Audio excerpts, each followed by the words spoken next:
ਵਾਹਿਗੁਰੂ ਜੀ ਕਾ ਖਾਲਸਾ ਵਾਹਿਗੁਰੂ ਜੀ ਕੀ ਫਤਿਹ। ਪਹਿਰੇਦਾਰ web TV ਦੇਖ ਰਹੇ ਦਰਸ਼ਕਾਂ ਦਾ ਮੈਂ ਰੀਨਾ ਰਤੂ ਸਵਾਗਤ ਕਰਦੀ ਹਾਂ। ਹਾਜ਼ਰ ਹਾਂ ਤੁਹਾਡੇ ਲਈ ਅੱਜ ਦਾ ਮੁੱਦਾ ਪ੍ਰੋਗਰਾਮ ਲੈ ਕੇ। ਸਾਡਾ ਅੱਜ ਦਾ ਮੁੱਦਾ ਹੈ ਇਰਾਕ 'ਚ ਫਸੇ 40 ਭਾਰਤੀਆਂ ਦੀ ਹੋਣੀ ਸੰਬੰਧੀ। ਸਾਡੇ ਨਾਲ ਸਟੂਡੀਓ 'ਚ ਮੌਜੂਦ ਨੇ ਪਹਿਰੇਦਾਰ ਦੇ ਮੁੱਖ ਸੰਪਾਦਕ ਸਰਦਾਰ ਜਸਪਾਲ ਸਿੰਘ ਹੇਰਾ ਜੀ। ਵੀਰ ਜੀ ਵਾਹਿਗੁਰੂ ਜੀ ਕਾ ਖਾਲਸਾ ਵਾਹਿਗੁਰੂ ਜੀ ਕੀ ਫਤਿਹ। इराक चों बच के आए हरजीत मसीह ने यह गल आखी है कि उसके सामने इराक दे विच 40 भारतीयों को गोली मार दी गई, परंतु विदेश मंत्री सुषमा स्वराज अज भी यह दावा कर रहे हैं कि वो 40 भारतीय सुरक्षित हैं। इस दे पिछे सच्चाई की है? बीबा जिस तरह तुसी गल कीती है, क्योंकि ये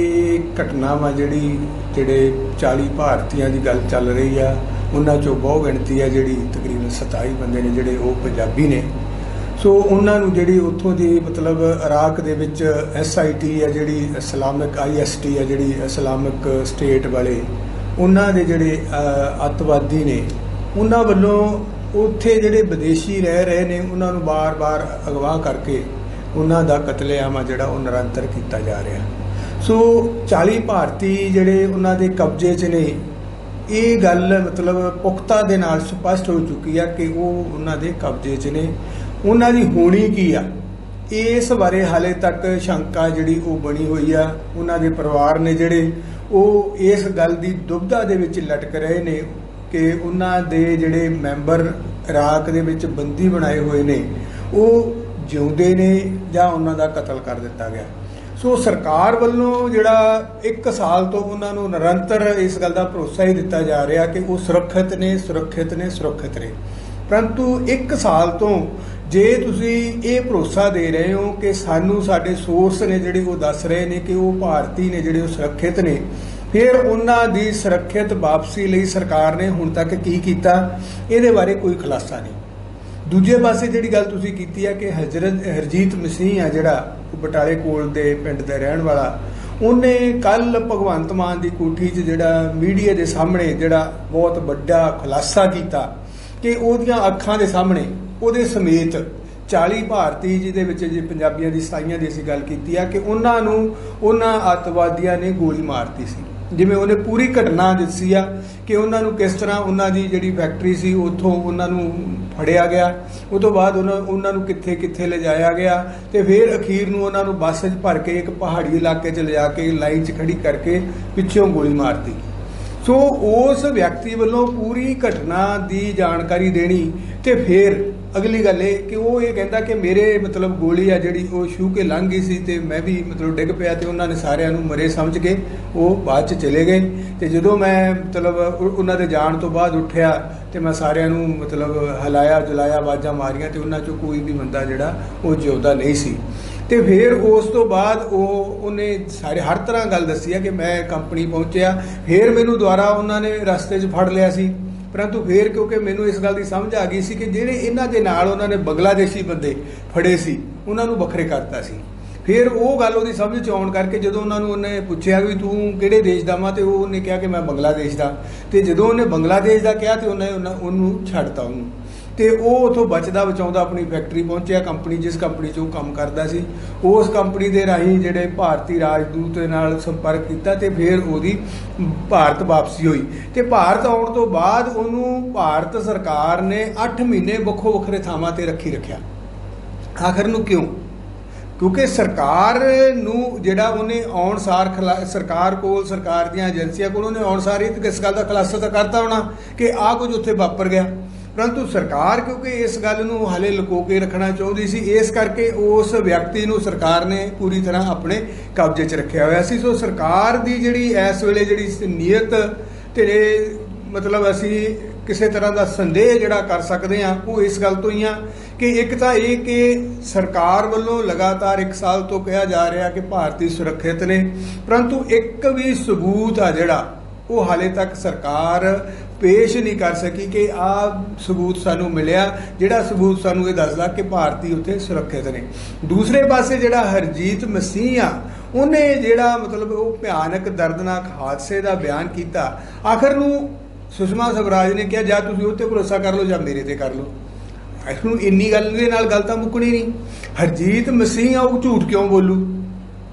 ਤੇ ਉਹ ਜਿਹੜੀ ਪੂਰੀ ਦੀ ਪੂਰੀ ਘਟਨਾ ਦੱਸ ਰਿਹਾ ਵਾ, ਆਖਰ ਨੂੰ ਉਸ ਘਟਨਾ ਦੇ ਵਿੱਚ ਸਰਕਾਰ ਜਾਂ ਤਾਂ ਦੱਸੇ ਕਿ ਆਹ ਜਿਹੜੀਆਂ ਇਹਦੀਆਂ ਕੜੀਆਂ ਨੇ ਇਹ ਆਪਸ ਵਿੱਚ ਮੇਲ ਨਹੀਂ ਖਾਂਦੀਆਂ, ਇਹ ਬੰਦਾ ਝੂਠ ਬੋਲ ਰਿਹਾ ਤੇ ਇਸ ਕਾਰਨ ਝੂਠ ਬੋਲ ਰਿਹਾ। ਸੋ ਉਹਨੂੰ ਝੂਠਾ ਘੱਟੋ ਘੱਟ ਉਹਨੂੰ ਤਾਂ ਝੂਠਾ ਸਿੱਧ ਕਰ ਲਵੇ। ਜੇ ਉਹ 40 ਭਾਰਤੀ ਆ, ਉਹਨਾਂ ਦੇ ਬਾਰੇ ਸਰਕਾਰ ਨੂੰ ਹਾਲੇ ਤੱਕ ਕੁਝ ਨਹੀਂ ਪਤਾ ਲੱਗਿਆ। ਜਿਹੜਾ ਬੰਦਾ 8 ਮਹੀਨਿਆਂ ਤੋਂ ਸਰਕਾਰ ਦੇ ਕੋਲ ਆ, ਉਹ ਝੂਠ ਕਿਉਂ ਬੋਲ ਰਿਹਾ? ਸਰਕਾਰ ਘੱਟੋ ਘੱਟ ਇੰਨਾ ਤਾਂ ਇਨਵੈਸਟੀਗੇਸ਼ਨ ਕਰ ਸਕਦੀ ਸੀ, ਪਰੰਤੂ ਸਰਕਾਰ ਨੇ ਉਹ ਕੁਝ ਵੀ ਨਹੀਂ ਕੀਤਾ। ਸੋ ਇਸ ਗੱਲ ਤੋਂ ਬਿਲਕੁਲ ਸਾਫ਼ ਆ ਕਿ ਜਿਹੜੀ ਉਹਨਾਂ ਦੀ ਹੋਣੀ ਆ, ਜੋ ਕੁਝ ਵਾਪਰ ਚੁੱਕਾ ਉਹਨਾਂ ਦੇ ਨਾਲ, ਪ੍ਰਮਾਤਮਾ ਕਰੇ ਕਿ ਉਹ ਸੁਰੱਖਿਅਤ ਹੋਣ। ਪਰੰਤੂ ਜੋ ਕੁਝ ਹਰਜੀਤ ਮਸੀਹ ਵੱਲੋਂ ਦੱਸਿਆ ਗਿਆ, ਜਿਹੜਾ ਦਰਦਨਾਕ ਹਾਦਸਾ ਜਿਹੜਾ ਉਹ ਵਾਪਰ ਚੁੱਕਾ, ਉਹਨਾਂ ਦੀ ਹੋਣੀ ਆ ਜਿਹੜੀ ਉਹ ਮੁਕੰਮਲ ਹੋ ਚੁੱਕੀ ਆ। ਸੋ ਸਰਕਾਰ ਨੂੰ ਚਾਹੀਦਾ ਕਿ ਉਹ ਇਸ ਪਾਸੇ ਜੋ ਕੁਝ ਵੀ ਸੱਚ ਹੈ, ਆਖਰ ਨੂੰ ਉਹਨਾਂ ਪਰਿਵਾਰਾਂ ਦਾ ਕੀ ਕਸੂਰ ਆ? ਉਹ ਦਿਨ ਰਾਤ ਨਾ ਜਿਉਂਦਿਆਂ 'ਚ ਨਾ ਮਰਦਿਆਂ 'ਚ ਨੇ। ਸੋ ਉਹਨਾਂ ਪਰਿਵਾਰਾਂ ਨੂੰ ਘੱਟੋ ਘੱਟ ਜੋ ਸੱਚ ਆ ਉਸ ਬਾਰੇ ਜ਼ਰੂਰ ਜਾਣਕਾਰੀ ਦੇ ਦੇਣੀ ਚਾਹੀਦੀ ਆ। ਸੋ ਮੈਂ ਸਮਝਦਾ ਕਿ ਸਰਕਾਰ ਜੇ ਇਸ ਤਰ੍ਹਾਂ ਆਪਣੇ ਦੇਸ਼ ਦੇ ਲੋਕਾਂ ਨੂੰ, ਖਾਸ ਕਰਕੇ ਉਹਨਾਂ ਲੋਕਾਂ ਨੂੰ ਜਿਹੜੇ ਮੁਸੀਬਤ 'ਚ ਫਸੇ ਹੋਏ ਨੇ, ਜਿਹੜੇ ਪੀੜਤ ਨੇ, ਉਹਨਾਂ ਨੂੰ ਇਸ ਤਰ੍ਹਾਂ ਗਮਰਾਹ ਕਰ ਰਹੀ ਆ, ਉਹਨਾਂ ਨੂੰ ਮਤਲਬ ਭੰਬਲ ਭੂਸੇ 'ਚ ਪਾਇਆ ਜਾ ਰਿਹਾ, ਤਾਂ ਇਹ ਬਹੁਤ ਵੱਡੀ ਮਤਲਬ ਮੈਂ ਸਮਝਦਾ ਕਿ ਸ਼ਰਮਨਾਕ ਗੱਲ ਹੈ। ਤੇ ਸਰਕਾਰ ਨੂੰ ਇਸ ਪਾਸੇ ਜ਼ਰੂਰ ਜਿਹੜਾ ਸੱਚ ਆ ਉਹਨੂੰ ਸਾਹਮਣੇ ਲਿਆਉਣਾ ਚਾਹੀਦਾ। ਸੁਸ਼ਮਾ ਸਵਰਾਜ ਵੱਲੋਂ ਆਪਣੇ 8 ਸਰੋਤਾਂ ਦਾ ਦਾਅਵਾ ਤਾਂ ਕੀਤਾ ਜਾ ਰਿਹਾ, ਪਰੰਤੂ ਉਹਨਾਂ ਸਰੋਤਾਂ ਦਾ ਖੁਲਾਸਾ ਨਹੀਂ ਕੀਤਾ ਜਾ ਰਿਹਾ। ਫਿਰ ਭਰੋਸਾ ਕਿਵੇਂ ਕੀਤਾ ਜਾ ਸਕਦਾ ਹੈ? ਬੀਬਾ, ਜਿਸ ਤਰ੍ਹਾਂ ਆਪਾਂ ਪਹਿਲਾਂ ਵੀ ਗੱਲ ਕੀਤੀ ਹੈ ਕਿ ਸੁਸ਼ਮਾ ਸਵਰਾਜ ਨੇ ਕਿਹਾ ਕਿ ਪਹਿਲਾਂ ਸਾਡੇ 6 ਸੂਤਰ ਸੀ, ਜਿਨ੍ਹਾਂ ਤੋਂ ਸਾਨੂੰ ਇਹ ਜਾਣਕਾਰੀ ਮਿਲ ਰਹੀ ਸੀ ਕਿ ਉਹ ਜਿਹੜੇ 40 ਭਾਰਤੀ ਨੇ, ਉਹ ਜਿਹੜੇ ਬੰਧਕ ਬਣਾਏ ਗਏ ਹੋਏ ਨੇ, ਅਗਵਾ ਕੀਤੇ ਹੋਏ ਨੇ, ਉਹ ਸੁਰੱਖਿਅਤ ਨੇ। ਹੁਣ ਉਹਨੇ ਨਾਲ ਇਹ ਵੀ ਕਿਹਾ ਕਿ 6 ਸੂਤਰਾਂ ਤੋਂ ਇਲਾਵਾ 2 ਸੂਤਰ ਸਾਡੇ ਹੋਰ ਜੁੜ ਗਏ ਨੇ, ਜਿਹੜੇ ਇਸ ਗੱਲ ਦੀ ਪੁਸ਼ਟੀ ਕਰਦੇ ਨੇ ਕਿ ਉਹ 40 ਭਾਰਤੀ ਨੇ ਜਿਹੜੇ ਉਹ ਇਰਾਕ ਦੇ ਵਿੱਚ ਸੁਰੱਖਿਅਤ ਨੇ। ਤੇ ਜਿਹੜਾ 8ਵਾਂ ਸੂਤਰ ਆ ਸਾਡਾ, ਉਹ ਬਹੁਤ ਭਰੋਸੇਮੰਦ ਹੈ। ਪਰੰਤੂ ਜਿਸ ਤਰ੍ਹਾਂ ਤੁਸੀਂ ਗੱਲ ਕੀਤੀ ਆ ਕਿ ਇਹ ਸੂਤਰ ਕਿਹੜੇ ਨੇ, ਇਹਦਾ ਖੁਲਾਸਾ ਹਾਲੇ ਤੱਕ ਭਾਰਤ ਸਰਕਾਰ ਵੱਲੋਂ ਜਾਂ ਵਿਦੇਸ਼ ਮੰਤਰਾਲੇ ਵੱਲੋਂ ਜਾਂ ਵਿਦੇਸ਼ ਮੰਤਰੀ ਸੁਸ਼ਮਾ ਸਵਰਾਜ ਵੱਲੋਂ ਇਸ ਗੱਲ ਦਾ ਖੁਲਾਸਾ ਨਹੀਂ ਕੀਤਾ ਗਿਆ ਕਿ ਸਾਨੂੰ ਐਸ ਸੂਤਰ ਤੋਂ ਆ ਜਾਣਕਾਰੀ ਆ ਜਿਹੜੀ ਉਹ ਪ੍ਰਾਪਤ ਹੋਈ ਆ। ਤੋਂ ਇਸ ਜਾਣਕਾਰੀ ਦੇ ਅਨੁਸਾਰ ਜਿਹੜੇ ਉਹ ਭਾਰਤੀ ਨੇ ਉਹ ਸੁਰੱਖਿਅਤ ਨੇ। ਤੇ ਨਾਲ ਦੀ ਨਾਲ ਇਹ ਵੀ ਨਹੀਂ ਕਿਹਾ ਗਿਆ ਕਿ ਅਸੀਂ ਇਹਨਾਂ ਸੂਤਰਾਂ ਦਾ ਖੁਲਾਸਾ ਨਹੀਂ ਕਰ ਸਕਦੇ, ਕਿਉਂਕਿ ਜੇ ਅਸੀਂ ਇਹਨਾਂ ਦਾ ਖੁਲਾਸਾ ਕਰਦੇ ਹਾਂ ਤਾਂ ਜਿਹੜੇ ਉਹ ਭਾਰਤੀ ਬੰਧਕ ਬਣਾਏ ਹੋਏ ਨੇ ਉਹਨਾਂ ਦੀ ਸੁਰੱਖਿਆ ਨੂੰ, ਉਹਨਾਂ ਦੀ ਜਾਨ ਨੂੰ ਖਤਰਾ ਪੈਦਾ ਹੋ ਸਕਦਾ। ਸੋ ਇਹ ਗੱਲ ਵੀ ਨਹੀਂ ਕਹੀ ਗਈ। ਜੇ ਇਹ ਗੱਲ ਕਹੀ ਗਈ ਹੁੰਦੀ ਤਾਂ ਘੱਟੋ ਘੱਟ ਅਸੀਂ ਕਿਤੇ ਨਾ ਕਿਤੇ ਇਸ ਗੱਲ ਤੇ ਮਤਲਬ ਯਕੀਨ ਕਰ ਸਕਦੇ ਸੀ ਵੀ ਚਲੋ ਉਹਨਾਂ ਦੀ ਜਾਨ ਦੀ ਸਲਾਮਤੀ ਲਈ ਜੇ ਸਰਕਾਰ ਆਪਣੇ ਸੂਤਰਾਂ ਦਾ ਖੁਲਾਸਾ ਨਹੀਂ ਕਰਦੀ, ਕੋਈ ਗੱਲ ਨਹੀਂ, ਉਹ ਸੁਰੱਖਿਅਤ ਚਾਹੀਦੇ ਨੇ। ਪਰੰਤੂ ਹੁਣ ਜਦੋਂ ਇਹ ਗੱਲ ਸਾਡੇ ਸਾਹਮਣੇ ਆ ਗਈ ਆ ਕਿ ਉਹਨਾਂ ਦੇ ਵਿੱਚੋਂ ਇੱਕ ਬੰਦਾ, ਉਹ 40 ਦੇ ਵਿੱਚੋਂ ਇੱਕ ਬੰਦਾ ਜਿਉਂਦਾ ਜੀ ਵਾਪਸ ਭਾਰਤ ਆ ਗਿਆ ਤੇ ਵਾਪਸ ਭਾਰਤ ਆ ਕੇ ਉਹ ਭਾਰਤ ਦੀ ਪਾਰਲੀਮੈਂਟ ਦੇ ਇੱਕ ਮੈਂਬਰ ਦੇ ਘਰ ਬੈਠ ਕੇ ਭਾਰਤੀ ਪ੍ਰੈਸ ਦੇ ਸਾਹਮਣੇ ਇਸ ਗੱਲ ਦਾ ਖੁਲਾਸਾ ਕਰ ਰਿਹਾ ਕਿ ਇਸ ਤਰ੍ਹਾਂ ਉਹਦੇ ਜਿਹੜੇ ਸਾਥੀ ਭਾਰਤੀ ਸੀ ਉਹਨਾਂ ਨੂੰ ਗੋਲੀ ਮਾਰ ਦਿੱਤੀ ਗਈ ਆ ਤੇ ਉਹ ਉਸ ਵੇਲੇ ਮਰ ਗਏ ਸੀ। ਉਹ ਇਸ ਗੱਲ ਦੀ ਪੁਸ਼ਟੀ ਵੀ ਕਰਦਾ ਕਿ ਉਹ ਸਾਰੇ ਮਰ ਗਏ ਸੀ। ਹੁਣ ਜਦੋਂ ਇਹ ਗੱਲ ਸਾਡੇ ਸਾਹਮਣੇ ਆ ਗਈ ਆ ਤਾਂ ਸੁਸ਼ਮਾ ਸਵਰਾਜ ਵੱਲੋਂ ਸਿਰਫ ਇੰਨਾ ਕਹਿ ਦੇਣ ਦੇ ਨਾਲ ਜਾਂ ਤੁਸੀਂ ਉਹ ਤੇ ਭਰੋਸਾ ਕਰ ਲਓ ਜਾਂ ਮੇਰੇ ਤੇ ਕਰ ਲਓ। ਸੋ ਇੱਕ ਜ਼ਿੰਮੇਵਾਰ ਮੰਤਰੀ ਆ, ਦੇਸ਼ ਦੀ ਵਿਦੇਸ਼ ਮੰਤਰੀ ਆ, ਉਹਦੇ ਵੱਲੋਂ ਸਿਰਫ ਇਹ ਸ਼ਬਦ ਕਹਿ ਦੇਣੇ ਕਿ ਉਹ ਤੇ ਭਰੋਸਾ ਕਰ ਲਓ ਜਾਂ ਮੇਰੇ ਤੇ, ਮੈਂ ਸਮਝਦਾ ਕਿ ਇਹ ਬਹੁਤ ਚੰਗੀ ਗੱਲ ਵੀ ਨਹੀਂ। ਤੇ ਨਾ ਇਹ ਜਿਹੜੀ ਗੱਲ ਅਸੀਂ ਕਹਿ ਸਕਦੇ ਹਾਂ ਕਿ ਇਹ ਜਿਸ ਤਰ੍ਹਾਂ ਦੀ ਇਹ ਘਟਨਾ ਵਾ, ਗੰਭੀਰ ਚਿੰਤਾ ਵਾਲੀ ਘਟਨਾਵਾਂ ਔਰ ਅਹਿਮ ਘਟਨਾਵਾਂ, ਇਸ ਬਾਰੇ ਇੰਨੇ ਛੋਟੇ ਜਿਹੇ ਲਫ਼ਜ਼ਾਂ ਦੇ ਨਾਲ ਖਹਿੜਾ ਜਿਹੜਾ ਉਹ ਨਹੀਂ ਛਡਾਇਆ ਜਾ ਸਕਦਾ। ਸੋ ਸੁਸ਼ਮਾ ਸਵਰਾਜ ਨੂੰ ਜਾਂ ਤਾਂ ਉਹ ਹਿੱਕ ਠੋਕ ਕੇ ਮਤਲਬ ਇਹ ਗੱਲ ਕਵੇ ਕਿ ਮੈਂ ਇਸ ਗੱਲ ਦਾ ਦਾਅਵਾ ਕਰਦੀ ਹਾਂ ਕਿ ਉਹ ਭਾਰਤੀ ਸੁਰੱਖਿਅਤ ਨੇ ਤੇ ਮੈਂ ਉਹਨਾਂ ਨੂੰ ਸੁਰੱਖਿਅਤ ਵਾਪਸ ਲਿਆਉਂਗੀ। ਸੋ ਨਾ ਤਾਂ ਇਹ ਵਾਅਦਾ ਕੀਤਾ ਜਾ ਰਿਹਾ ਤੇ ਨਾ ਸੂਤਰਾਂ ਦਾ ਖੁਲਾਸਾ ਕੀਤਾ ਜਾ ਰਿਹਾ ਕਿ ਉਹ ਸੂਤਰ ਕਿਹੜੀ ਤੇ ਕਿਹੋ ਜਿਹੀ ਜਾਣਕਾਰੀ ਦੇ ਰਹੇ ਨੇ, ਤੇ ਨਾ ਜਿਹੜਾ ਬੰਦਾ ਇਹ ਕਹਿ ਰਿਹਾ ਕਿ ਉਹਦੇ ਸਮੇਤ ਉਹਦੀਆਂ ਅੱਖਾਂ ਸਾਹਮਣੇ ਉਹਦੀ ਹਾਜ਼ਰੀ 'ਚ ਉਹਨਾਂ ਨੂੰ ਗੋਲੀ ਮਾਰ ਦਿੱਤੀ ਗਈ, ਉਹਨਾਂ ਨੂੰ ਮਾਰ ਦਿੱਤਾ ਗਿਆ, ਨਾ ਉਹਨੂੰ ਝੂਠਾ ਸਿੱਧ ਕਰਨ ਦੇ ਸਬੂਤ ਦਿੱਤੇ ਜਾ ਰਹੇ ਨੇ। ਫਿਰ ਆਖਰ ਨੂੰ ਕੋਈ ਜੇ ਇਹਨਾਂ ਤੇ, ਇਸ ਸਰਕਾਰ ਤੇ, ਇਸ ਵਿਦੇਸ਼ ਮੰਤਰੀ ਤੇ ਭਰੋਸਾ ਕਰੇ ਤੇ ਕਿਵੇਂ ਕਰੇ? ਹਰਜੀਤ ਮਸੀਹ ਨੂੰ ਭਾਰਤ ਵਾਪਸੀ ਤੇ ਵੀ 8 ਮਹੀਨੇ ਵੱਖ-ਵੱਖ ਥਾਵਾਂ ਤੇ ਕਿਉਂ ਰੱਖਿਆ ਗਿਆ? ਵੀ ਜਿਸ ਤਰ੍ਹਾਂ ਆਪਾਂ ਪਹਿਲਾਂ ਵੀ ਗੱਲ ਕੀਤੀ ਹੈ ਕਿ ਕਿਤੇ ਨਾ ਕਿਤੇ ਦਾਲ 'ਚ ਕਾਲਾ, ਸਰਕਾਰ ਦੀ ਕਿਤੇ ਨਾ ਕਿਤੇ ਜਿਹੜੀ ਕਮੀ ਆ ਜਾਂ ਅਣਗਹਿਲੀ ਆ, ਉਹ ਜਿਹੜਾ ਹਰਜੀਤ ਮਸੀਹ ਆ ਜਿਹੜਾ ਉਹਨੇ ਖੁਲਾਸਾ ਕੀਤਾ, ਉਸ ਖੁਲਾਸੇ ਤੋਂ ਬਾਅਦ ਉਹ ਸਾਹਮਣੇ ਆਉਣੀ ਆ। ਸੋ ਇਸ ਕਾਰਨ ਸਰਕਾਰ ਆ ਜਿਹੜੀ ਉਹ ਆਪਣੀ ਉਸ ਨਾਕਾਮੀ ਨੂੰ ਜਾਂ ਆਪਣੀ ਉਸ ਅਣਗਹਿਲੀ ਨੂੰ ਲੁਕਾਉਣ ਦੇ ਲਈ ਇਹ ਜੋ ਕੁਝ ਉਹਨੂੰ 8 ਮਹੀਨੇ ਵੱਖੋ ਵੱਖਰੇ ਥਾਵਾਂ 'ਤੇ ਰੱਖਿਆ ਗਿਆ, ਉਹਨੂੰ ਟ੍ਰੇਨਿੰਗ ਦਿੱਤੀ ਗਈ, ਉਹਨੂੰ ਨੌਕਰੀ ਦਾ ਵਾਅਦਾ ਕੀਤਾ ਗਿਆ, ਹੋਰ ਸਾਰਾ ਕੁਝ ਵੀ ਜੋ ਕੁਝ ਵੀ ਉਹਦੇ ਨਾਲ ਵਾਪਰਿਆ ਇਹਨਾਂ ਦਿਨਾਂ 'ਚ ਉਹਨੂੰ ਪੂਰੀ ਤਰ੍ਹਾਂ ਮਤਲਬ ਨਿਗਰਾਨੀ 'ਚ ਰੱਖਿਆ ਗਿਆ, ਪਹਿਰੇ 'ਚ ਰੱਖਿਆ ਗਿਆ। ਸੋ ਇਸ ਗੱਲ ਤੋਂ ਬਿਲਕੁਲ ਸਪਸ਼ਟ ਹੈ ਕਿ ਆਖਰ ਨੂੰ ਸਰਕਾਰ ਇਹ ਚਾਹੁੰਦੀ ਸੀ ਕਿ ਇਹ ਬੰਦਾ ਹੈ ਜਿਹੜਾ ਆਪਣੇ ਪਰਿਵਾਰ 'ਚ ਨਾ ਜਾਵੇ, ਆਪਣੇ ਸੂਬੇ 'ਚ ਨਾ ਜਾਵੇ, ਇਹ ਪ੍ਰੈਸ ਦੇ ਸਾਹਮਣੇ ਨਾ ਜਾਵੇ, ਇਹ ਉਸ ਗੱਲ ਦਾ ਖੁਲਾਸਾ ਨਾ ਕਰੇ ਜਿਸ ਗੱਲ ਦੇ ਵਿੱਚੋਂ, ਜਿਸ ਘਟਨਾ ਦੇ ਵਿੱਚੋਂ ਇਹ ਨਿਕਲ ਕੇ ਆਇਆ। ਸੋ ਇਹਨਾਂ ਸਾਰੀਆਂ ਗੱਲਾਂ ਤੋਂ ਮਤਲਬ ਇਹ ਗੱਲ ਜ਼ਰੂਰ ਮਹਿਸੂਸ ਹੁੰਦੀ ਹੈ ਕਿ ਆਖਰ ਨੂੰ ਸਰਕਾਰ ਨੂੰ ਕਿਸ ਗੱਲ ਦਾ ਪਾਲਾ, ਉਹ ਹਰਜੀਤ ਮਸੀਹ ਨੂੰ ਕਿਉਂ ਲੁਕੋ ਕੇ ਰੱਖਣਾ ਚਾਹੁੰਦੀ ਸੀ। ਸੋ ਇਸ ਗੱਲ ਦਾ ਖੁਲਾਸਾ ਜਿਹੜਾ ਉਹ ਸਰਕਾਰ ਕਰ ਸਕਦੀ ਹੈ ਕਿ ਅਸੀਂ ਇਸ ਕਾਰਨ ਹਰਜੀਤ ਮਸੀਹ ਨੂੰ ਜਿਹੜਾ ਆਮ ਲੋਕਾਂ ਦੇ ਸਾਹਮਣੇ ਇੰਨੇ ਦੇਰ ਨਹੀਂ ਆਉਣ ਦਿੱਤਾ ਗਿਆ। ਸੋ ਇਸ ਬਾਰੇ ਜਿਹੜੀ ਗੱਲ ਤੁਸੀਂ ਕੀਤੀ ਆ ਕਿ ਉਹਨੂੰ ਕਿਉਂ ਰੱਖਿਆ ਗਿਆ, ਸੋ ਉਹਨੂੰ ਕਿਉਂ ਰੱਖਿਆ ਗਿਆ ਇਹ ਪ੍ਰਸ਼ਨ ਚਿੰਨ੍ਹ ਵੀ ਆ, ਤੇ ਇਸ ਤੇ ਅਗਲਾ ਹੋਰ ਵੱਡਾ ਪ੍ਰਸ਼ਨ ਚਿੰਨ੍ਹ ਇਹ ਆ ਕਿ ਆਖਰ ਨੂੰ ਸਰਕਾਰ ਹਰਜੀਤ ਮਸੀਹ ਨੂੰ ਲੁਕੋ ਕੇ ਰੱਖ ਕੇ ਕੀ ਲੁਕਾਉਣਾ ਚਾਹੁੰਦੀ ਆ। ਸੋ ਹੁਣ ਜਦੋਂ ਇਹ ਗੱਲ ਸਾਡੇ ਸਾਹਮਣੇ ਆ ਗਈ ਆ ਕਿ ਹਰਜੀਤ ਮਸੀਹ ਨੇ ਇਹ ਖੁਲਾਸਾ ਕਰਤਾ ਕਿ ਉਹ ਪਹਾੜੀਆਂ 'ਤੇ ਲਿਜਾ ਕੇ ਉਹਨਾਂ ਸਾਰਿਆਂ ਨੂੰ ਗੋਲੀ ਮਾਰ ਦਿੱਤੀ ਗਈ ਸੀ, ਉਹ ਤੋਂ ਬਾਅਦ ਬਹੁਤ ਕੁਝ ਆ ਜਿਹੜਾ ਉਹ ਸਾਫ਼ ਹੋ ਗਿਆ। ਪਰੰਤੂ ਉਸ ਦੇ ਬਾਵਜੂਦ ਹਾਲੇ ਵੀ ਵਿਦੇਸ਼ ਮੰਤਰੀ ਵੱਲੋਂ ਇਹ ਕਹਿਣਾ ਕਿ ਭਾਰਤੀ ਸੁਰੱਖਿਅਤ ਨੇ, ਸਾਡੇ 8 ਸੂਤਰ ਇਸ ਗੱਲ ਦਾ ਦਾਅਵਾ ਕਰ ਰਹੇ ਨੇ। ਸੋ ਇਹ ਆਉਣ ਵਾਲੇ ਦਿਨਾਂ ਦੇ ਵਿੱਚ, ਕਿਉਂਕਿ ਬਹੁਤ 1 ਸਾਲ ਦਾ ਸਮਾਂ ਜਿਹੜਾ ਬਹੁਤ ਲੰਬਾ ਹੁੰਦਾ, ਸੋ ਆਉਣ ਵਾਲੇ ਦਿਨਾਂ ਦੇ ਵਿੱਚ ਇਹ ਗੱਲ ਹੈ ਜਿਹੜੇ ਹਰਜੀਤ ਮਸੀਹ ਵੱਲੋਂ ਖੁਲਾਸਾ ਕੀਤਾ ਗਿਆ, ਸੋ ਇਹਦੀ ਚੀਰਫਾੜ ਵੀ ਮੀਡੀਆ ਵੱਲੋਂ ਵੀ ਕੀਤੀ ਜਾਊਗੀ, ਖੁਫੀਆ ਏਜੰਸੀਆਂ ਵੱਲੋਂ ਵੀ ਕੀਤੀ ਜਾਊਗੀ, ਹੋਰ ਵੀ ਹੋਊਗੀ। ਸੋ ਉਸ ਤੋਂ ਬਾਅਦ ਮੈਂ ਸਮਝਦਾ ਕਿ ਕੁਝ ਨਾ ਕੁਝ ਤੱਥ ਤੇ ਸੱਚ ਆ ਜਿਹੜਾ ਉਹ ਸਾਡੇ ਸਾਹਮਣੇ ਜ਼ਰੂਰ ਆਊਗਾ। 1 ਸਾਲ ਦਾ ਸਮਾਂ ਬਹੁਤ ਲੰਬਾ ਹੁੰਦਾ ਹੈ, ਪਰੰਤੂ ਦਿੱਲੀ ਧਰਨੇ ਤੇ ਬੈਠੇ ਪੀੜਤ ਪਰਿਵਾਰ ਵਿਦੇਸ਼ ਮੰਤਰੀ ਸੁਸ਼ਮਾ ਸਵਰਾਜ ਤੇ ਭਰੋਸਾ ਕਰਕੇ ਆਪਣਾ ਸੰਘਰਸ਼ ਖਤਮ ਕਰਕੇ ਉੱਠ ਚੁੱਕੇ ਹਨ। ਇਸ ਦੇ ਬਾਰੇ ਤੁਸੀਂ ਕੀ ਕਹਿਣਾ ਚਾਹੁੰਦੇ ਹੋ? ਜਿਸ ਤਰ੍ਹਾਂ ਆਪਾਂ ਗੱਲ ਕੀਤੀ ਹੈ ਕਿ ਉਹ ਜਿਹੜੇ ਪੀੜਤ ਪਰਿਵਾਰ ਨੇ, ਇੱਕ ਉਹਨਾਂ ਦੀ ਜਿਹੜੀ ਮਾਨਸਿਕ ਅਵਸਥਾ ਹੈ, ਅਸੀਂ ਉਸ ਗੱਲ ਦਾ ਅੰਦਾਜ਼ਾ ਲਾ ਸਕਦੇ ਹਾਂ ਕਿ ਜਿਨ੍ਹਾਂ ਦਾ ਚਸ਼ਮੇ ਚਿਰਾਗ ਆ, ਜਿਹੜਾ ਘਰ ਦਾ ਕੋਈ ਇਕਲੌਤਾ ਕਮਾਊ ਪੋਤਾ, ਉਹ ਇਸ ਸਮੱਸਿਆ 'ਚ ਆ, ਕਿਸੇ ਘਰ ਦਾ ਇਕਲੌਤਾ ਬਾਪ ਆ ਜਿਹੜਾ ਉਹ ਇਸ ਸਮੱਸਿਆ 'ਚ ਆ। ਸੋ ਉਹ ਪਰਿਵਾਰ ਆ ਜਿਹੜੇ ਕਿਤੇ ਨਾ ਕਿਤੇ ਉਹਨਾਂ ਦੀ ਇੱਕ ਡੋਰ ਆ, ਜਿਹੜੀ ਉਮੀਦ ਦੀ ਡੋਰ ਆ, ਉਹ ਬੰਨੀ ਹੋਈ ਆ ਕਿ ਸ਼ਾਇਦ ਸਾਡਾ ਜਿਹੜਾ ਪਰਿਵਾਰ ਦਾ ਮੈਂਬਰ ਆ ਉਹ ਜਿਉਂਦਾ ਹੈ, ਉਹ ਸੁਰੱਖਿਅਤ ਹੈ। ਜਦੋਂ ਉਹਨਾਂ ਨੂੰ ਕੋਈ ਇਸ ਤਰ੍ਹਾਂ ਦਾ ਭਰੋਸਾ ਮਿਲਦਾ ਹੈ ਤਾਂ ਉਹਨਾਂ ਦੀ ਜਿਹੜੀ ਡੋਰ ਆ ਉਹ ਹੋਰ ਪੱਕੀ ਹੋ ਜਾਂਦੀ ਆ। ਉਹ ਨਹੀਂ ਚਾਹੁੰਦੇ ਕਿ ਸਾਡੀ ਇਹ ਡੋਰ ਆ ਜਿਹੜੀ ਟੁੱਟੇ। ਸੋ ਉਹਨਾਂ ਦੀ ਜਿਹੜੀ ਮਾਨਸਿਕ ਅਵਸਥਾ ਵਾ ਜਿਹੜੀ ਉਹ ਉਹਨਾਂ ਨੂੰ ਇਸ ਗੱਲ ਲਈ ਮਜਬੂਰ ਕਰਦੀ ਆ ਕਿ ਜੇ ਸਰਕਾਰ ਉਹਨਾਂ ਨਾਲ ਛਲ ਕਪਟ ਕਰ ਰਹੀ ਆ, ਸਰਕਾਰ ਉਹਨਾਂ ਨਾਲ ਝੂਠ ਬੋਲ ਰਹੀ ਆ, ਉਹ ਫਿਰ ਵੀ ਉਹਦੇ ਤੇ ਭਰੋਸਾ ਕਰਦੇ ਨੇ ਕਿ ਉਹ ਇਸ ਤੰਦ ਨੂੰ ਟੁੱਟਣ ਨਹੀਂ ਦੇਣਾ ਚਾਹੁੰਦੇ ਕਿ ਸਾਡਾ ਬੰਦਾ ਜਿਹੜਾ ਉਹ ਜਿਉਂਦਾ ਜਾਗਦਾ। ਦੂਸਰੇ ਪਾਸੇ ਇੰਨਾ ਹੀ ਪਰਿਵਾਰਾਂ ਨੇ ਜਿਹੜਾ ਹਰਜੀਤ ਮਸੀਹ ਨੇ ਦਾਅਵਾ ਕੀਤਾ ਕਿ ਸਾਰੇ ਮਾਰਤੇ ਆ, ਉਸ ਦਾਅਵੇ ਨੂੰ ਇਹਨਾਂ ਪਰਿਵਾਰਾਂ ਨੇ ਵੀ ਕਿਹਾ ਕਿ ਨਹੀਂ, ਇਹ ਝੂਠ ਬੋਲ ਰਿਹਾ, ਇਹ ਗਲਤ ਹੈ। ਸੋ ਉਹ ਉਹਨਾਂ ਦੀ ਜਿਹੜੀ ਮਾਨਸਿਕ ਅਵਸਥਾ, ਜਿਹੜਾ ਉਹਨਾਂ ਦੀ ਅੰਦਰੂਨੀ ਪੀੜਾ ਵਾ, ਇਹ ਗੱਲ ਉਹਦੇ ਚੋਂ ਨਿਕਲੀ ਆ ਕਿ ਉਹ ਇਸ ਗੱਲ ਨੂੰ ਹਾਲੇ ਪ੍ਰਵਾਨ ਨਹੀਂ ਕਰਨਾ ਚਾਹੁੰਦੇ ਕਿ ਉਹਨਾਂ ਦੇ ਪਰਿਵਾਰ ਦਾ ਜੀ ਆ ਜਿਹੜਾ ਇਰਾਕ ਦੇ ਵਿੱਚ ਉਹਨਾਂ ਨੇ ਬੰਦੀ ਬਣਾਇਆ ਹੋਇਆ ਵਾ, ਉਹਦੀ ਜਾਨ ਆ ਜਿਹੜੀ ਉਹ ਜਾ ਚੁੱਕੀ ਆ। ਸੋ ਇਹ ਉਹਨਾਂ ਦੀ ਜਿਹੜੀ ਮਾਨਸਿਕ ਅਵਸਥਾ, ਸਾਨੂੰ ਇਸ ਪਾਸੇ ਇਸ ਨੂੰ ਜ਼ਰੂਰ ਸਮਝਣਾ ਚਾਹੀਦਾ ਕਿਉਂਕਿ ਇਹ ਮਨੁੱਖੀ ਦਰਦ ਆ, ਮਨੁੱਖੀ ਮੋਹ ਦੀਆਂ ਤੰਦਾਂ ਨੇ। ਸੋ ਉਹਨਾਂ ਸਾਰਿਆਂ ਨੂੰ ਸਾਨੂੰ ਦੇਖਦਿਆਂ ਹੋਇਆਂ ਉਹਨਾਂ ਪਰਿਵਾਰਾਂ ਦੀ ਪੀੜਾ ਜਿਹੜੀ ਉਹਨੂੰ ਸਮਝਣਾ ਚਾਹੀਦਾ। ਅਗਲੀ ਗੱਲ ਜਿਹੜੀ ਤੁਸੀਂ ਕੀਤੀ ਆ ਕਿ ਉਹ ਧਰਨੇ ਤੇ ਬੈਠੇ ਸੀ ਦਿੱਲੀ ਕਿ ਸਾਡੇ ਜਿਹੜੇ ਪਰਿਵਾਰ ਬੰਦੇ ਜਿਹੜੇ ਇਰਾਕ ਦੇ ਵਿੱਚ ਬੰਦੀ ਬਣਾਏ ਹੋਏ ਨੇ, ਸਰਕਾਰ ਉਹਨਾਂ ਬਾਰੇ ਕੁਝ ਕਰੇ। ਸੋ ਉਹ ਆਪਣਾ ਸੰਘਰਸ਼ ਆ ਜਿਹੜਾ, ਉਹ ਆਪਣਾ ਧਰਨਾ ਜਿਹੜਾ, ਜਦੋਂ ਉਹਨਾਂ ਨੂੰ ਇਹ ਭਰੋਸਾ ਦਿੱਤਾ ਗਿਆ, ਬੀਬਾ ਹਰਸਿਮਰਤ ਕੌਰ ਬਾਦਲ ਵੀ ਉਹਨਾਂ ਦੇ ਨਾਲ, ਉਹਦੇ ਕੋਲ ਸੁਸ਼ਮਾ ਸਵਰਾਜ ਕੋਲ ਗਈ। ਸੋ ਕਈ ਵਾਰ ਕਿਉਂਕਿ ਮੁੱਖ ਮੁੱਦੇ ਜਿਹੜੇ ਅਹਿਮ ਮੁੱਦੇ ਹੁੰਦੇ ਨੇ, ਜਿਹੜੇ ਦਰਦਨਾਕ ਮੁੱਦੇ ਹੁੰਦੇ ਨੇ, ਉਹਨਾਂ ਤੇ ਵੀ ਸਿਆਸੀ ਰੋਟੀਆਂ ਜਿਹੜੀਆਂ ਸੇਕਣੀਆਂ ਇਹ ਸਾਡੇ ਸਿਆਸੀ ਆਗੂ ਸ਼ੁਰੂ ਕਰ ਦਿੰਦੇ ਨੇ। ਸੋ ਉਹ ਜਦੋਂ ਉਹਨਾਂ ਨੂੰ ਇਹ ਭਰੋਸਾ ਦਿੱਤਾ ਗਿਆ ਕਿ ਮੇਰਾ ਜਿਹੜਾ 8ਵਾਂ ਸੂਤਰ ਆ,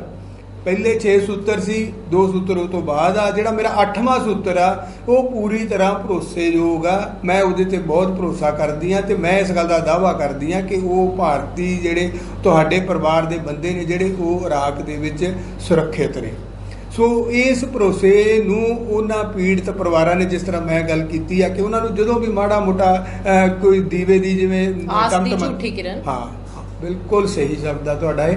ਕਿ ਜਦੋਂ ਵੀ ਉਹਨਾਂ ਨੂੰ ਭਾਵੇਂ ਕਿਰਨ ਚਾਹੇ ਉਹ ਝੂਠੀ ਆ, ਆਸ ਦੀ ਕਿਰਨ ਭਾਵੇਂ ਉਹ ਝੂਠੀ ਆ, ਜਦੋਂ ਉਹਨਾਂ ਨੂੰ ਦਿਖਾਈ ਦਿੰਦੀ ਆ ਤੇ ਉਸ ਨੂੰ ਉਹ ਸੱਚ ਮੰਨਦੇ ਨੇ, ਸੱਚ ਮੰਨਣਾ ਚਾਹੁੰਦੇ ਨੇ ਕਿ ਹਾਂ ਇਹ ਗੱਲ ਸੱਚੀ ਹੋਵੇ। ਸੋ ਇਹ ਉਹਨਾਂ ਦੀ ਜਿਹੜੀ ਮੈਂ ਪਹਿਲਾਂ ਵੀ ਗੱਲ ਕੀਤੀ ਹੈ ਕਿ ਉਹਨਾਂ ਦੀ ਜਿਹੜੀ ਮਾਨਸਿਕ ਅਵਸਥਾ, ਕਿ ਉਹ ਕਿਸੇ ਵੀ ਤਰ੍ਹਾਂ ਇਸ ਗੱਲ ਨੂੰ ਪ੍ਰਵਾਨ ਨਹੀਂ ਕਰਨਾ ਚਾਹੁੰਦੇ, ਉਹ ਇਸ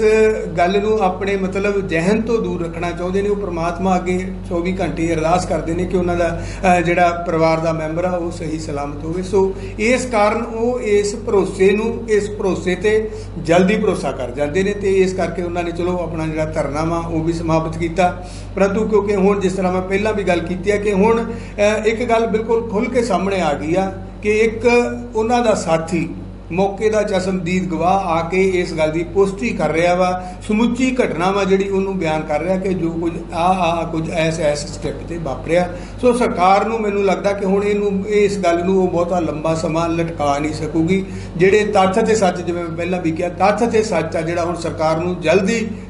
ਲੋਕਾਂ ਦੇ ਸਾਹਮਣੇ, ਉਹਨਾਂ ਪੀੜਤ ਪਰਿਵਾਰਾਂ ਦੇ ਸਾਹਮਣੇ ਲੈ ਕੇ ਆਉਣਾ ਪੈਣਾ। ਮੁਸਲਿਮ ਅੱਤਵਾਦੀਆਂ ਲਈ ਸਿੱਖਾਂ ਤੇ ਭਾਰਤੀਆਂ 'ਚ ਕੋਈ ਅੰਤਰ ਨਹੀਂ, ਤੁਸੀਂ ਇਸ ਦੇ ਬਾਰੇ ਕੀ ਸੋਚ ਰੱਖਦੇ ਹੋ? ਜਿਸ ਤਰ੍ਹਾਂ ਆਪਾਂ ਗੱਲ ਕੀਤੀ ਆ ਕਿ ਇਰਾਕ ਆ, ਉਹਦੇ ਵਿੱਚ ਜਿਹੜੀ ਇਸਲਾਮਿਕ ਸਟੇਟ ਵਾਲੇ ਜਿਹੜੇ ਟੈਰਰਿਸਟ ਨੇ, ਅੱਤਵਾਦੀ ਨੇ, ਉਹਨਾਂ ਵੱਲੋਂ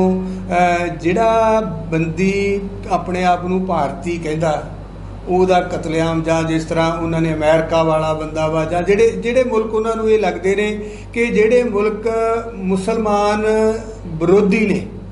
ਵਿਸ਼ੇਸ਼ ਰੂਪ ਵਿੱਚ ਮੁਸਲਮਾਨ ਅੱਤਵਾਦ ਦੇ ਵਿਰੋਧੀ ਨੇ, ਉਹਨੂੰ ਦਬਾਉਣ ਲਈ ਹਰ ਤਰ੍ਹਾਂ ਦੀ ਸਹਾਇਤਾ ਵੀ ਕਰਦੇ ਨੇ, ਹਰ ਤਰ੍ਹਾਂ ਦੇ ਹਥਿਆਰ ਵੀ ਮੁਹੱਈਆ ਕਰ ਰਹੇ ਨੇ। ਸੋ ਉਹਨਾਂ ਨੂੰ ਉਹ ਆਪਣਾ ਦੁਸ਼ਮਣ ਮੰਨਦੇ ਨੇ। ਸੋ ਭਾਰਤ ਤੇ ਪਾਕਿਸਤਾਨ, ਇਹਨਾਂ ਦੋਨਾਂ ਮੁਲਕਾਂ ਦੀ ਜਿਹੜੀ ਆਪਸੀ ਮਤਲਬ ਇੱਕ ਤਰ੍ਹਾਂ ਦੀ ਅਸੀਂ ਕਹਿ ਸਕਦੇ ਹਾਂ ਕਿ ਆਪਸੀ ਦੁਸ਼ਮਣੀ ਹੈ ਜਿਹੜੀ, ਉਹ ਵੀ ਮਤਲਬ ਇੱਕ ਮੁਸਲਮਾਨ ਤੇ ਜਿਹੜੀ ਭਾਰਤੀ ਵਾਲੀ ਗੱਲ ਹੈ, ਭਾਵੇਂ ਕਿ ਮੁਸਲਮਾਨ ਤੇ ਹਿੰਦੂ ਵਾਲੀ ਗੱਲ ਆ, ਪਰੰਤੂ ਉਹ ਮੁਸਲਮਾਨ ਤੇ ਭਾਰਤੀ ਵਾਲੀ ਗੱਲ ਆ ਜਾਂਦੀ ਆ। ਸੋ ਜਿਹੜਾ ਵੀ ਬੰਦਾ ਉਹਨਾਂ ਨੂੰ ਆਪਣੇ ਆਪ ਨੂੰ ਇੰਡੀਅਨ ਕਹਿੰਦਾ, ਉਹ ਉਸ ਨੂੰ ਸਿਰਫ ਤੇ ਸਿਰਫ ਹਿੰਦੂ ਵਜੋਂ ਪ੍ਰਵਾਨ ਕਰਦੇ ਨੇ। ਭਾਵੇਂ ਕਿ ਹਿੰਦੁਸਤਾਨ ਦੇ ਵਿੱਚ, ਇੰਡੀਆ ਦੇ ਵਿੱਚ ਜਿਹੜੀ ਮੁਸਲਮਾਨਾਂ ਦੀ ਆਬਾਦੀ ਆ ਉਹ ਵੀ ਤਕਰੀਬਨ 15 ਕਰੋੜ ਤੋਂ ਉੱਪਰ ਆ। ਸੋ ਇਸ ਕਾਰਨ ਜਿਹੜੀ ਆਪਾਂ ਪਹਿਲਾਂ ਵੀ ਬਾਰ-ਬਾਰ ਗੱਲ ਕਰ ਰਹੇ ਹਾਂ ਕਿ ਸਿੱਖਾਂ ਦੀ ਜਿਹੜੀ ਇੱਕ ਵੱਖਰੀ ਪਹਿਚਾਣ ਆ, ਜਿਹੜੀ ਉਹਨਾਂ ਦੀ ਅੱਡ ਹੋਂਦ ਹੈ, ਉਸ ਬਾਰੇ ਮਤਲਬ ਅਸੀਂ ਸਮੁੱਚੀ ਦੁਨੀਆ ਦੇ ਵਿੱਚ ਇੱਕ ਜਿਹੜੀ ਪ੍ਰਚਾਰ ਇਸ ਰੂਪ ਵਿੱਚ ਨਹੀਂ ਕਰ ਸਕੇ ਕਿ ਦੁਨੀਆ ਦੇ ਵਿੱਚ ਬਸਣ ਵਾਲਾ ਹਰ ਵਿਅਕਤੀ ਆ ਜਿਹੜਾ, ਉਹ ਇਸ ਗੱਲ ਦੀ ਪਛਾਣ ਕਰ ਸਕੇ ਕਿ ਆਹ ਸਿੱਖ ਹੈ। ਪਰੰਤੂ ਅੱਜ ਦੀ ਤਰੀਕ ਦੇ ਵਿੱਚ ਤਾਂ ਬਹੁਤ ਸਾਰੇ ਲੜਕੇ ਜੋ ਉੱਥੇ ਹੋਣਗੇ ਉਹ ਤਾਂ ਤਕਰੀਬਨ ਮੋਨੇ ਹੀ ਹੋਣਗੇ, ਕਿਉਂਕਿ ਜੇ ਸਿੱਖ ਰੂਪ ਵੀ ਉਹਨਾਂ ਨੇ ਕੀਤਾ ਹੁੰਦਾ ਤਾਂ ਸ਼ਾਇਦ ਕਿਤੇ ਨਾ ਕਿਤੇ ਉਹਨਾਂ ਦੀ ਅੱਡਰੀ ਹੋਂਦ ਦਿਖ ਸਕਦੀ ਸੀ ਦੁਨੀਆ। ਨਹੀਂ, ਬਿਲਕੁਲ ਠੀਕ ਗੱਲ ਕੀਤੀ ਹੈ ਤੁਸੀਂ। ਜਿਸ ਤਰ੍ਹਾਂ ਇਹ ਹਰਜੀਤ ਮਸੀਹ ਨੇ ਵੀ ਕਿਹਾ ਕਿ ਜਦੋਂ ਮੈਂ ਉਹਨਾਂ ਨੂੰ ਕਿਹਾ ਕਿ ਮੈਂ ਬੰਗਲਾਦੇਸ਼ੀ ਹਾਂ ਤੇ ਉਹਨਾਂ ਨੇ ਮੈਨੂੰ ਛੱਡਤਾ। ਸੋ ਇਹ ਜਿਹੜੀ ਘਟਨਾ ਇਹ ਬਿਲਕੁਲ ਦੱਸ ਰਹੀ ਹੈ ਨਾ ਕਿ ਜਿਹੜਾ ਬੰਦਾ ਮੁਸਲਿਮ ਕੰਟਰੀ ਦਾ, ਉਹਨੂੰ ਉਹ ਮਤਲਬ ਇਸ ਕਤਲੇਆਮ ਦਾ ਹਿੱਸਾ ਨਹੀਂ ਬਣਾਉਂਦੇ, ਜਿਹੜਾ ਬੰਦਾ ਮੁਸਲਮਾਨ ਕੰਟਰੀ ਦਾ ਨਹੀਂ ਉਹਨੂੰ ਉਹ ਇਸ ਕਤਲੇਆਮ ਦਾ ਹਿੱਸਾ ਬਣਾਉਂਦੇ ਨੇ। ਪਰੰਤੂ ਜੇ ਮਤਲਬ ਜਿਸ ਤਰ੍ਹਾਂ ਜੇ ਅਸੀਂ ਗੱਲ ਜਿਹੜੀ ਮੈਂ ਗੱਲ ਕਹਿਣੀ ਚਾਹੁੰਦਾ ਕਿ ਇਸ ਦੇਸ਼ ਦੇ ਵਿੱਚ ਜਿਹੜਾ ਘੱਟ ਗਿਣਤੀਆਂ ਦੇ ਨਾਲ ਇੱਥੋਂ ਦਾ ਹਿੰਦੂ ਬਹੁ ਗਿਣਤੀ ਆ ਜਿਹੜੀ, ਉਹ ਜਿਹੜਾ ਵਤੀਰਾ ਕਰ ਰਹੀ ਆ, ਜਿਹੜਾ ਸਾਡੇ ਨਾਲ ਜੋ ਕੁਝ ਹੋ ਰਿਹਾ ਕਿ ਅੱਜ ਅਸੀਂ ਇਨਸਾਫ ਦੇ ਲਈ ਇਸ ਦੇਸ਼ ਵਿੱਚ ਜੂਝ ਰਹੇ ਹਾਂ, ਚਾਹੇ ਉਹ ਬੰਦੀ ਸਿੰਘਾਂ ਦੀ ਰਿਹਾਈ ਦਾ ਮੁੱਦਾ ਵਾ, ਚਾਹੇ ਸਿੱਖਾਂ ਦੀ ਵੱਖਰੀ ਅੱਡਰੀ ਪਹਿਚਾਣ ਲਈ ਭਾਰਤੀ ਸੰਵਿਧਾਨ ਦੀ ਧਾਰਾ 25B ਨੂੰ ਖਤਮ ਕਰਾਉਣ ਦਾ ਮੁੱਦਾ ਵਾ, ਤੇ ਚਾਹੇ ਹੋਰ ਜਿਹੜੇ ਸਾਡੇ ਸਿੱਖ ਮੁੱਦੇ ਨੇ, ਉਹ ਚਾਹੇ 1984 ਦੇ ਸਿੱਖ ਕਤਲੇਆਮ ਤੇ ਇਨਸਾਫ ਦਾ ਮੁੱਦਾ ਵਾ, ਚਾਹੇ ਸਾਕਾ ਦਰਬਾਰ ਸਾਹਿਬ ਵਾਲਾ ਮੁੱਦਾ। ਮਤਲਬ ਇਸ ਦੇਸ਼ ਦੇ ਵਿੱਚ ਇਸ ਦੇਸ਼ ਦੀਆਂ ਬਹੁਤ ਗਿਣਤੀਆਂ ਨੇ ਜਿਹੜੀਆਂ ਉਹ ਘੱਟ ਗਿਣਤੀ ਨੂੰ ਮਤਲਬ ਇਸ ਦੇਸ਼ ਦੇ ਵਿੱਚੋਂ ਖਤਮ ਕਰਨਾ ਚਾਹੁੰਦੀਆਂ ਨੇ। ਇਹ ਪ੍ਰਭਾਵ ਆ ਜਿਹੜਾ ਇਹ ਅਸੀਂ ਸਮੁੱਚੀ ਦੁਨੀਆ ਵਿੱਚ ਲੈ ਕੇ ਨਹੀਂ ਜਾ ਸਕੇ। ਨਹੀਂ, ਇਹ ਜਿਹੜਾ ਮਤਲਬ ਸਿੱਖ ਕੈਦੀ, ਜਿਹੜੇ ਸਿੱਖ ਬੰਦੀ ਉਹਨਾਂ ਨੇ ਬਣਾਏ ਹੋਏ ਨੇ, ਜੇ ਉਹਨਾਂ ਨੂੰ ਇਸ ਗੱਲ ਦਾ ਮਤਲਬ ਉਹ ਬੰਦੀ ਬਣਾਉਣ ਵਾਲਿਆਂ ਨੂੰ ਇਸ ਗੱਲ ਦਾ ਅਹਿਸਾਸ ਹੋਵੇ ਕਿ ਇਹ ਜੋ ਅਸੀਂ ਸੋਚਦੇ ਹਾਂ ਭਾਰਤੀ ਹੈਗੇ ਨੇ, ਪਰੰਤੂ ਜਿਹੜੀ ਉੱਥੋਂ ਦੀ ਹਿੰਦੂ ਬਹੁ ਗਿਣਤੀ ਆ, ਜਿਹੜੀ ਕੱਟੜ ਹਿੰਦੂ ਬਹੁ ਗਿਣਤੀ ਆ, ਉਹ ਵੀ ਇਹਨਾਂ ਦੀ ਦੁਸ਼ਮਣ ਆ, ਉਹ ਵੀ ਇਹਨਾਂ ਨੂੰ ਖਤਮ ਕਰਨਾ ਚਾਹੁੰਦੀ ਆ। ਸ਼ਾਇਦ ਉਹਨਾਂ ਦਾ ਵਤੀਰਾ ਜਿਹੜਾ ਸਾਡੇ ਜਿਹੜੇ ਭਾਵੇਂ ਕਿ ਉਹਨਾਂ ਨੇ ਆਪਣੀ ਪਹਿਚਾਣ ਗਵਾਈ ਹੋਈ ਆ, ਜਿਹੜੀ ਤੁਸੀਂ ਗੱਲ ਕੀਤੀ ਹੈ ਕਿ ਜਿਹੜੀ ਸਿੱਖ ਦੀ ਵੱਖਰੀ ਪਹਿਚਾਣ ਆ, ਉਹਦੀ ਕੇਸ ਦਾੜੀ, ਉਹਦੇ ਮਤਲਬ ਜਿਹੜਾ ਹੈਗਾ ਉਹ ਨਹੀਂ ਇਹਨਾਂ ਦਾ। ਪਰੰਤੂ ਉਸ ਦੇ ਬਾਵਜੂਦ ਵੀ ਜੇ ਮਤਲਬ ਇਹ ਇਸ ਤਰ੍ਹਾਂ ਦੀ ਸਾਡੀ ਭਾਵਨਾ ਵਾ, ਜਿਹੜੀ ਇਸ ਤਰ੍ਹਾਂ ਦੀ ਸੋਚ ਆ, ਜਿਹੜੀ ਇਸ ਤਰ੍ਹਾਂ ਦਾ ਪ੍ਰਚਾਰ ਆ ਸਾਡਾ ਸਮੁੱਚੀ ਦੁਨੀਆ ਦੇ ਵਿੱਚ ਗਿਆ ਹੁੰਦਾ ਕਿ ਹਿੰਦੁਸਤਾਨ ਦੇ ਵਿੱਚ ਜੋ ਕੁਝ ਸਾਡੇ ਨਾਲ ਵਾਪਰਿਆ, ਇੱਕ ਦੁਸ਼ਮਣ ਫੌਜ ਨੇ ਵੀ ਉਸ ਤਰ੍ਹਾਂ ਦਾ ਮਤਲਬ ਜ਼ੁਲਮ ਜ਼ੋਰ ਕਿਸੇ ਦੁਸ਼ਮਣ ਤੇ ਨਹੀਂ ਕੀਤਾ ਹੋਣਾ ਜਿਸ ਤਰ੍ਹਾਂ ਦਾ ਜ਼ੁਲਮ ਤਸ਼ੱਦਦ 1984 ਦੇ ਸਾਕਾ ਦਰਬਾਰ ਸਾਹਿਬ ਸਮੇਂ ਸਿੱਖਾਂ ਤੇ ਹੋਇਆ। ਸੋ ਇਹ ਜਿਹੜੀਆਂ ਘਟਨਾਵਾਂ ਨੇ ਸਾਨੂੰ ਸਮੁੱਚੀ ਦੁਨੀਆ ਦੇ ਵਿੱਚ ਜੇ ਅਸੀਂ ਲੈ ਕੇ ਜਾਈਏ ਤਾਂ ਜਿਹੜੀ ਸਾਡੀ ਸਿੱਖਾਂ ਦੀ ਵੱਖਰੀ ਤੇ ਅੱਡਰੀ ਹੋਂਦ ਹੈ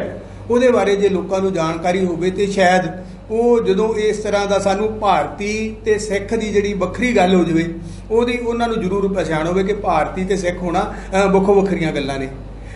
ਤੇ ਇਸ ਕਰਕੇ ਮੈਂ ਜਿਸ ਤਰ੍ਹਾਂ ਅਸੀਂ ਪਹਿਲਾਂ ਵੀ ਬਾਰ-ਬਾਰ ਗੱਲ ਕਰਦੇ ਆ ਰਹੇ ਹਾਂ ਕਿ ਸਿੱਖਾਂ ਨੂੰ, ਕਿਉਂਕਿ ਅੱਜ ਸਿੱਖ ਗਲੋਬਲ ਨੇਸ਼ਨ ਆ ਜਿਹੜੀ ਉਹ ਬਣ ਚੁੱਕੇ ਨੇ, ਹਰ ਦੇਸ਼ ਦੇ ਵਿੱਚ ਸਿੱਖ ਆ ਜਿਹੜੇ ਉਹ ਪ੍ਰਭਾਵਸ਼ਾਲੀ ਗਿਣਤੀ ਦੇ ਵਿੱਚ ਰਹਿੰਦੇ ਨੇ ਤੇ ਇਸ ਤਰ੍ਹਾਂ ਦੀਆਂ ਸਮੱਸਿਆਵਾਂ ਜਦੋਂ ਆਉਂਦੀਆਂ ਨੇ ਵੱਖੋ ਵੱਖਰੇ ਦੇਸ਼ਾਂ ਦੇ ਵਿੱਚ ਆ ਰਹੀਆਂ ਨੇ। ਸੋ ਉਸ ਵੇਲੇ ਉਹਨਾਂ ਲੋਕਾਂ ਨੂੰ ਜਿਸ ਵੀ ਦੇਸ਼ ਦੇ ਵਿੱਚ ਸਿੱਖ ਰਹਿੰਦੇ ਨੇ ਉਹਨਾਂ ਨੂੰ ਪਤਾ ਹੋਣਾ ਚਾਹੀਦਾ ਕਿ ਸਿੱਖ ਆਖਰ ਕੌਣ ਨੇ, ਇਹਨਾਂ ਦਾ ਪਿਛੋਕੜ ਕੀ ਆ, ਇਹਨਾਂ ਦਾ ਇਤਿਹਾਸ ਕੀ ਆ। ਸੋ ਜੇ ਸਮੁੱਚੀ ਦੁਨੀਆ ਨੂੰ ਇਸ ਗੱਲ ਦੀ ਜਾਣਕਾਰੀ ਹੋਊਗੀ ਤੇ ਇਹ ਜਿਹੜੀਆਂ ਸਮੱਸਿਆਵਾਂ ਨੇ ਜਿਹੜੀਆਂ ਸਾਨੂੰ ਬਤੌਰ ਭਾਰਤੀ ਸਾਡੇ ਸਾਹਮਣੇ ਆਉਂਦੀਆਂ ਨੇ ਸ਼ਾਇਦ ਉਹ ਨਾ ਆਉਣ। ਭਾਵੇਂ ਕਿ ਅੱਜ ਦੀ ਤਾਰੀਖ ਦੇ ਵਿੱਚ ਹਰਜੀਤ ਮਸੀਹ ਸੱਚ ਬੋਲ ਰਿਹਾ ਹੈ ਜਾਂ ਫਿਰ ਵਿਦੇਸ਼ ਮੰਤਰੀ ਸੁਸ਼ਮਾ ਸਵਰਾਜ, ਇਹ ਤਾਂ ਆਉਣ ਵਾਲੇ ਟਾਈਮ ਦੇ ਵਿੱਚ ਪਤਾ ਚੱਲੇਗਾ। ਪਰੰਤੂ ਅਸੀਂ ਫਿਰ ਵੀ ਪਰਮਾਤਮਾ ਅੱਗੇ ਅਰਦਾਸ ਕਰਦੇ ਹਾਂ ਕਿ ਹਰਜੀਤ ਮਸੀਹ ਦਾ ਦਾਅਵਾ ਝੂਠਾ ਹੋਵੇ ਤੇ ਵਿਦੇਸ਼ ਮੰਤਰੀ ਸੁਸ਼ਮਾ ਸਵਰਾਜ ਆਪਣੇ ਦਾਅਵੇ ਦੇ ਵਿੱਚ ਸੱਚੀ ਸਾਬਤ ਹੋਵੇ, ਕਿਉਂਕਿ ਉਹਨਾਂ ਦੇ ਇਸ ਦਾਅਵੇ ਦੇ ਨਾਲ 40 ਘਰ ਦੇ ਜੀਆਂ ਦੀ ਰੋਸ਼ਨੀ ਵਾਪਸ ਆ ਸਕਦੀ ਹੈ। ਬਾਕੀ ਜੇ ਸਰਕਾਰ ਗਲਤ ਹੈ ਤਾਂ ਉਹਨਾਂ ਨੂੰ ਜਨਤਾ ਦੀਆਂ ਭਾਵਨਾਵਾਂ ਦੇ ਨਾਲ ਖਿਲਵਾੜ ਨਹੀਂ ਕਰਨਾ ਚਾਹੀਦਾ, ਕਿਉਂਕਿ ਸਭ ਤੋਂ ਵੱਡਾ ਕਿਰਤਕਨ ਉਹ ਹੁੰਦਾ ਹੈ ਜੋ ਕਿਸੇ ਦੀਆਂ ਭਾਵਨਾਵਾਂ ਦੇ ਨਾਲ ਵਿਸ਼ਵਾਸਘਾਤ ਕਰਦਾ ਹੈ। ਇਹ ਸੀ ਸਾਡਾ ਅੱਜ ਦਾ ਮੁੱਦਾ।